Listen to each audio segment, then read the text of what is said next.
So for this project, what I've done is I've created 2 modules all about how to create an engaging classroom.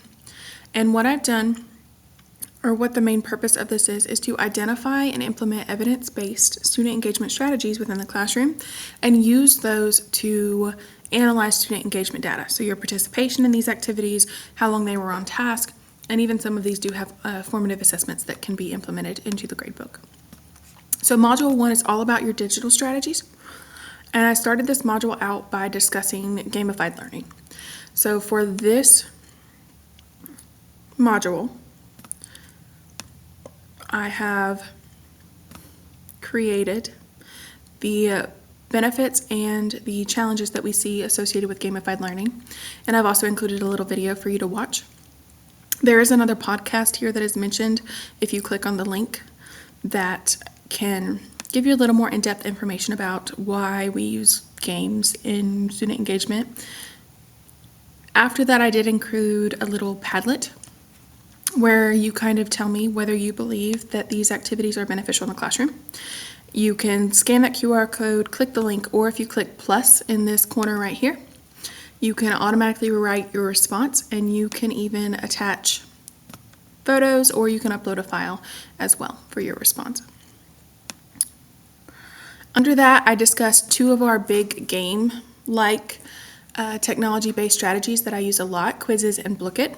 I included a little tutorial of how to use quizzes if you've never done it, as well as how you can use it to assign homework, which I've used in the past. Bookit, I did show the different game modes, which a lot of the kids are interested in because there's a little more variety there. I also showed how you can edit different questions on one of my linear equation reviews that I've created, as well as the results that you can get at the end of a session, where it shows you your accuracy as a class, and underneath this it will show you your accuracy for students. Another Padlet here, again, you'll click the plus and write your response on how you could implement this into your next unit. Short answer is another method that you can use, technology-based, that allows students to explain the reasoning behind their thoughts. So I did show that one I've done in the past, as well as the feedback criteria, and I included a little video here about Battle Royale, which is the mode that my students like to use the best. Finally, I included Ed Puzzles. This is a video that you can embed into Google Classroom where there's questions embedded in it. It allows you to take a formative assessment on material that might be new or a review for the students. And at the bottom here, I did, if you click start, it includes a little scenario-based questions to identify useful tools. So you would read the question, pick an answer. If it's not correct, it'll have a little X. If it is correct, it'll then show you a big check, and then you can move on to the next question. At the bottom here, I did include a link to your next tab, which is your non-technology-based strategies, as well as a little link for Zoom and a time that I'll be going on Zoom. At the bottom as well, there is my email, which can be used to set up a Zoom meeting for just one-on-one time if you would like.